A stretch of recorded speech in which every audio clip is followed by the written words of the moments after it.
What's up guys, Moses Bygate-Smith here, back with another video with power and prowess, and today I'm bringing you guys the structure that I use for my warm-ups and cool-downs with all of my athletes.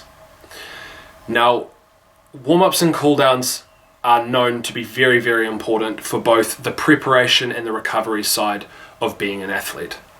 The warm-ups usually involve the likes of basic warming up of the body and the stretching of the tissues and the muscles. As for the cool down, you've got the likes of stretching as well and just simple relaxation techniques. So what I'm bringing you guys is the structure that I use. It's a little more comprehensive than what most of your stock standard protocols are usually, and I'll give you guys some examples along the way. So the structure that I like to use is called SMESE, and what that is abbreviated as is the SMSAAE. So the SMSA is part of the warm-up protocol, and the A and the E is part of the cool-down. So starting with unveiling what the warm-up protocol means, you start off with stimulation, followed by mobilization, followed by stabilization, followed by activation. So with stimulation, this can be just really basic low intensity cardiovascular activity. Traditionally, people have just used the likes of jogging, skipping, biking, whatever is available to you. For me personally, I'm trying to achieve more than just warming up the internal core body temperature of the athlete in order to put the tissues in a better position to be lengthened. What I'm also trying to acknowledge is psychological components to the warm-up as well. So the mind and body both play a crucial role together in determining both performance and recovery. Now, with that being said, what I like to do with my cardiovascular activity as part of the stimulation side of the warm-up is trying to achieve what's called flow state. Now, this is some degree of a subconscious meditative state where you're just mindlessly going through various movements, different patterns, but the key is that it's effortless and subconscious. So base it off of what you enjoy the most. It should be an activity that flourishes creativity and allows for a lot of degrees of freedom. So for me personally, I like to use basketball, whether that just be dribbling or even shooting a basketball. But you can combine them as well to allow for more freedom and choice too.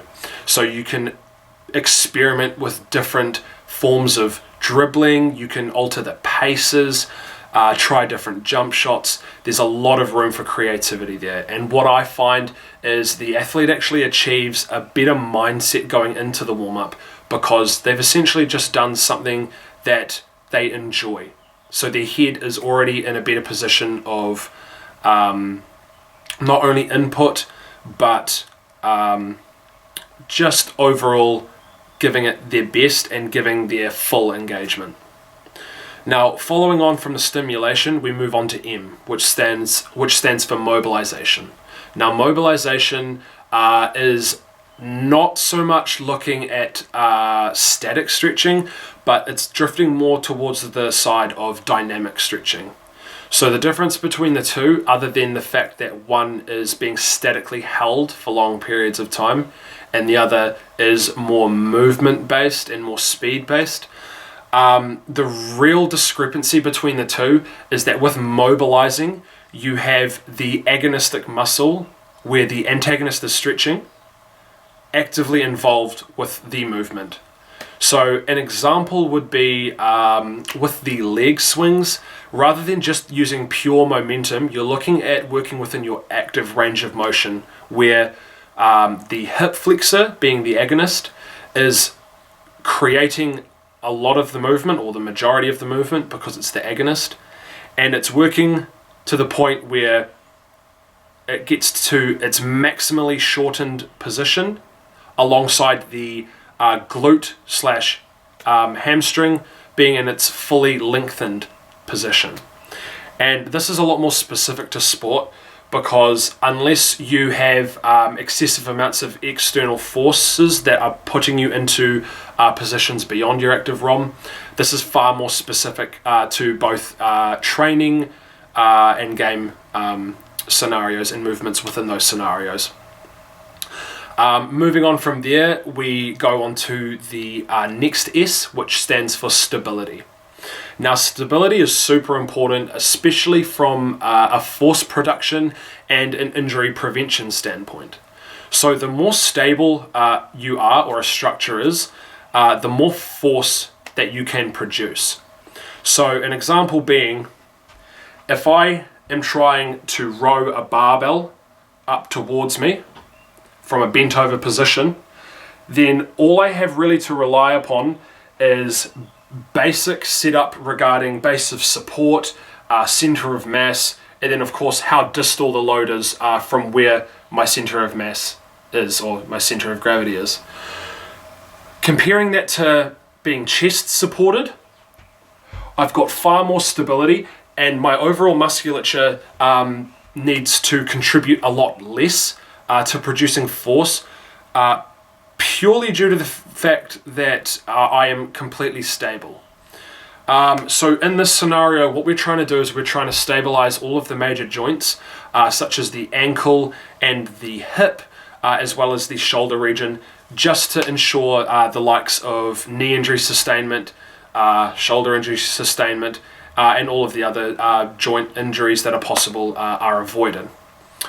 So an example of this is I like to do basic single leg balance toe touches, because what this does is it teaches you to remain stable through the ankle as well as the hip, and then in turn not only do you optimize stability through both those joints mentioned, but the joint, that being the knee, that crosses obviously between the two joints, is a lot more stable and has a less chance of being put at risk through the likes of ligament-based injuries, tendinitis, anything that can put a detriment to the ACL, PCL, LCL, or ACL. Now, moving on from there, we've got our final component of our warm-up, that being A, standing for activation. So now that you're stimulated, you're mobilized, and you're stabilized, you are trying to activate some of the key agonistic muscles in your up-and-coming session and or game. Now, this should be purely based off of the athlete, considering factors such as the sport they compete in, the position they play in, and then their own personal strengths and weaknesses. But generally speaking, what I like to do is I like to essentially combat against upper cross and lower cross syndrome. So what this means with these syndromes is one muscle is excessively tight whilst the antagonist of that muscle is weakened simultaneously. So with upper cross syndrome, what you see is you see excessively tight, an excessively tight anterior chain. In this example, I'm showing you the pec minor, and then at the back here, you've got the likes of the rhomboids, the lower traps, that become weak. And that's because in these tightened positions, they become reinforced as standard posture. And what that means is the posterior chain in this case cannot fully shorten. Therefore, it is weak. It cannot go through its full range of motion. So, because of the mobilizations, ideally you would have already opened up the tight regions. So with the activations, you're now better able to shorten the muscle and get far greater levels of activation, motor unit recruitment, and fiber recruitment during the up-and-coming session and or game.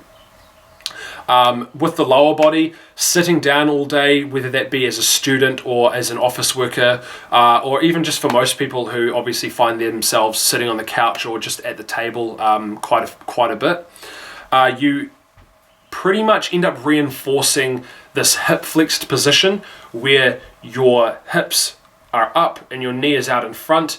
And what happens is, because you're holding this position for a long period of time from sitting, your hip flexors become excessively tight, and then for the our antagonist of that muscle, the glutes become dormant or shut off. So the same context essentially as what I just went through with upper cross syndrome. What you're looking at doing is, from the mobilizations, you've ideally opened up the hip flexors, so now you can actually shorten the glute far better and you'll have a far more efficient firing pattern. And an additional thing that I want to comment on as well is that following this protocol, what you actually end up doing is increasing your chances of correcting what's called compensation patterns, because with the likes of what I've acknowledged, that being tight pec minor or tight hip flexor, you end up with compensation patterns where a different muscle has to fire because another structure or component of the athlete's anatomy is compromised. So what you see quite often is with tight hip flexors, because the glute can't fire properly, you end up recruiting other muscles. So in this case, the quadratus lumborum becomes the main hip extensor. And then similarly with the hip flexors being the agonist, because the hip flexors are so tight, they become very inefficient. So the rectus femoris, which is one specific hip flexor, ends up becoming the dominant hip flexor, as opposed to the iliopsoas, which is actually a lot stronger and far more efficient for the likes of hip flexion. Now, once you've done that prior to your game and or session, you should have had a fantastic performance from a physiological perspective. And then as you drift towards the end, you've compiled a lot of stress from what you've been doing.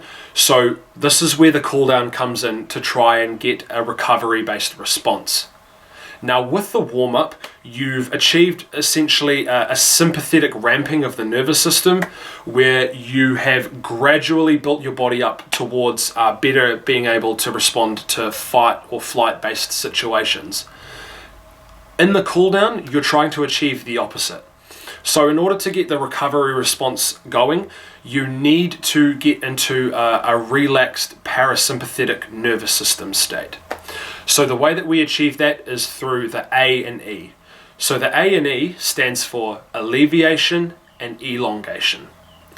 Now, what I like to use with alleviation is simple breathing. So what this does is it alleviates all of the stress that you've compiled. You look at dropping cortisol, you look at dropping heart rate, and you just try to get into a nice relaxed state. What I like to use for this is simple breathing. I like to place the emphasis on breathing through exclusively the nasal passages, doing so in a nice, slow and controlled manner, and really emphasizing the filling of the lower belly / lower abdomen region. Now what this does is this encourages very, very deep breaths, and it gets that parasympathetic response rolling. From here, it potentiates really, really nicely into elongation, which simply can be seen as static stretching or even foam rolling. So the elongation means the lengthening of the fibers.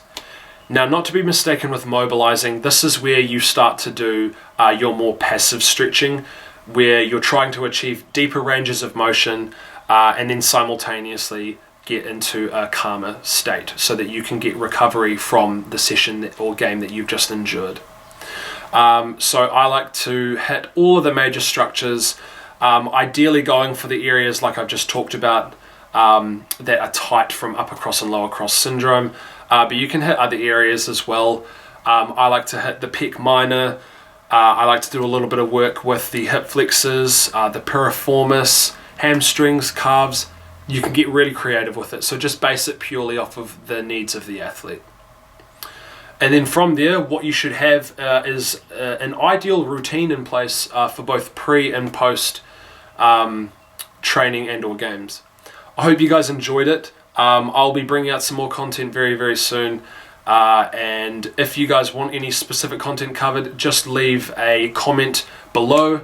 And the usual, like, subscribe if you haven't already, and share the video. Honestly, that would be fantastic. I'm hoping to bring out more stuff very, very soon. Cheers, guys.